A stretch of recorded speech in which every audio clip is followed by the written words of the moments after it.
En fait, le but de Solar Impulse, c'est beaucoup plus que de faire un tour du monde avec un avion solaire.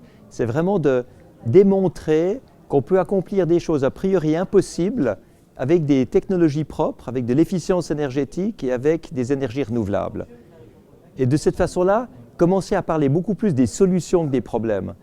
Parce que ce qui me dérange depuis maintenant 20 ans, c'est qu'on a pris conscience des changements climatiques, on a mis des buts à atteindre, et puis on continue à parler des buts à atteindre, mais sans jamais donner les solutions pour les atteindre. Et c'est ça qu'il faut, parce que autant dans le monde politique que dans la population en général, tout le monde est effrayé par ces changements climatiques, tout le monde est effrayé par l'ampleur de la tâche et par le coût. Ça fait quoi en résultat? Ça fait un rejet. Et finalement, les gens se disent, de toute façon, je ne peux rien y faire, ça me dépasse. Et ils continuent leur vie en polluant comme avant. Donc maintenant, ce qu'il faut vraiment faire, c'est passer à la phase où on parle des solutions, et les solutions existent. Il y a des technologies propres qui permettent maintenant de diviser par 2 la consommation énergétique de la planète et de produire la moitié du reste avec du renouvelable. Donc toutes les solutions sont là.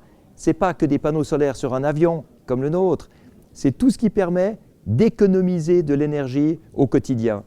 Et ça, c'est rentable. Ça crée des emplois, c'est des nouveaux processus industriels, c'est des nouveaux produits qu'on amène sur le marché. Et ça, c'est une manière très concrète d'aborder les changements climatiques pour créer une adhésion, pour créer un enthousiasme. Alors pour en parler, il y a des interviews comme celui-là qui ne sont faites que parce que le projet Solar Impulse est en route ou en vol. Donc c'est pour ça, à mon avis, que cet avion est un bras de levier intéressant dans le monde politique actuel.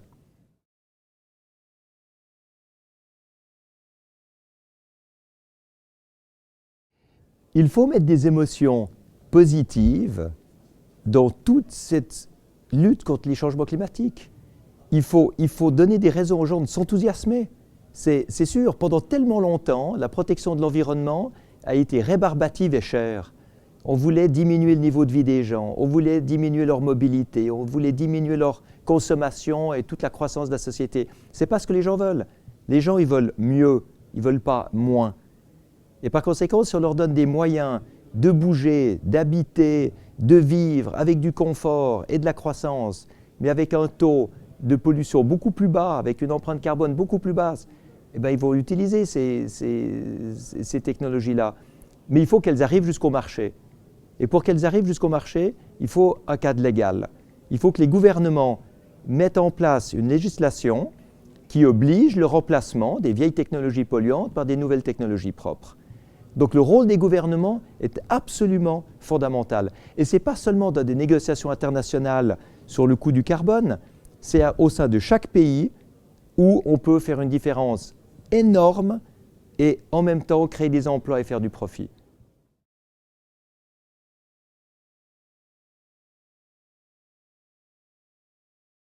Si notre avion n'était pas extrêmement efficient en énergie, le soleil ne suffirait jamais pour le faire voler jour et nuit. Donc ce que nous avons pour voler, c'est des moteurs électriques de 97% de rendement. 97% de rendement, c'est incroyable. Un moteur thermique de voiture, il a 27% de rendement. On a des mousses isolantes extrêmement efficientes et extrêmement légères qui non seulement protègent nos batteries, mais sont maintenant utilisées dans les réfrigérateurs et prennent une très grande part de marché pour avoir du AAA+. On a des matériaux ultra légers en fibre de carbone. Certaines couches de carbone sont 3 fois plus légères que des feuilles de papier d'imprimante. Et ça peut être utilisé partout pour avoir des structures plus légères qui, par conséquent, consomment moins d'énergie dans les déplacements, dans la mobilité. Toutes ces choses-là, elles ont été développées par des partenaires parce qu'on leur a donné des buts qui étaient inatteignables. On leur a dit on veut voler jour et nuit avec un avion sans carburant. Faites-nous des structures légères, des nouveaux moteurs, des nouvelles isolations, des nouveaux systèmes d'éclairage, des nouveaux convertisseurs électriques, des panneaux solaires plus fins. Et puis maintenant, et des batteries de meilleure densité. Puis maintenant, on les a. Et Solar Impulse le montre et le démontre. Maintenant, ce qu'il faut, c'est que la population sache que ça existe et que les gouvernements imposent ces standards-là, ces normes-là. Vous savez, si on ne jette plus les ordures dans la forêt et qu'il y a un système de ramassage, c'est parce que c'est devenu interdit de jeter les ordures dans la forêt. Mais moi, quand j'étais enfant, tout le monde jetait les ordures dans la forêt. Ce n'était pas encore interdit.